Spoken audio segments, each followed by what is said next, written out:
So let's talk briefly about the divided line. Imagine a line divided in two unequal parts, with each part subdivided in the same ratio.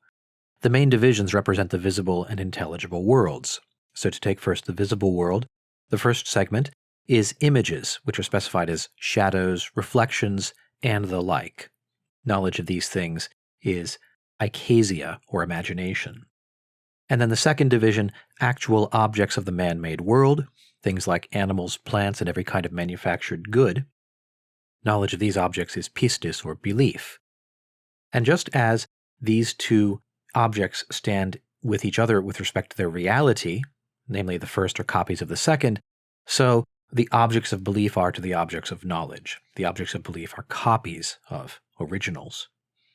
To move to the intelligible world segment, here more emphasis is laid on states of mind rather than on their objects.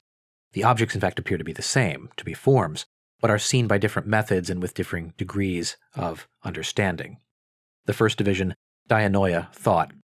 On the lower subdivision, the understanding works this way.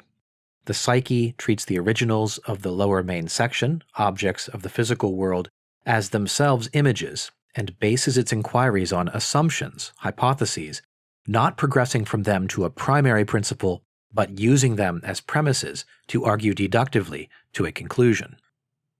On the upper subdivision, nous, episteme, understanding, the psyche proceeds from assumptions to a self-authenticating, unhypothesized first principle, making no use of sensible things, but only of forms, moving through forms from one to the other, and ending with forms, Plato tells us.